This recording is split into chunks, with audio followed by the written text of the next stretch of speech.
Bonjour, nous continuons avec l'exercice 7. Une employée travaille depuis 3 ans à temps partiel comme vendeuse dans un grand magasin. Auparavant, elle n'a exercé aucune activité lucrative pendant 5 ans. Elle est enceinte de son deuxième enfant et a informé son supérieur qu'elle accouchera dans 5 mois, soit en début mars. Il met 2 conditions légales que cette employée doit remplir pour qu'elle puisse avoir droit à une allocation maternité APG. Alors, il faut qu'elle soit employée au moment de la naissance, être assurée à l'AVS obligatoire depuis 9 mois, dont 5 mois exerçant une activité lucrative. Voilà les 3 conditions. Maintenant, quelques explications. Être employé au moment de la naissance n'est pas seulement considéré comme être employé salarié, mais on entend employé au sens large.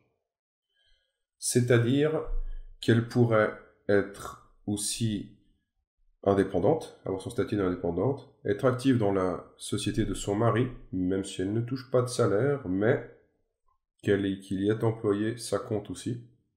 Chômeuse et touchant une indemnité journalière de l'assurance chômage ou qu'elle remplisse les conditions pour y avoir droit. Ou être en incapacité de travail pour maladie ou accident pour autant que son indemnité journalière ait été calculée sur un précédent salaire d'une activité lucrative.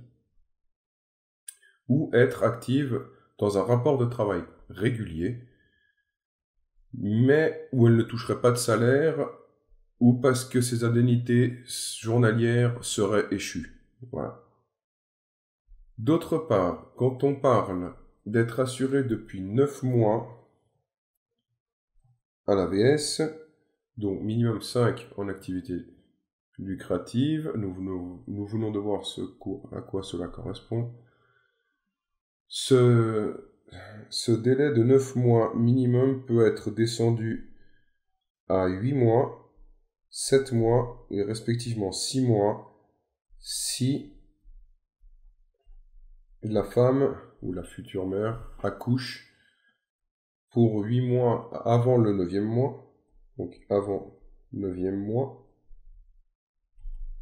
ou alors à 7 mois si elle accouche avant le 8e mois, pardon. Et elle sera descendue à une obligation de cotiser à 6 mois si elle accouche avant le 7e mois.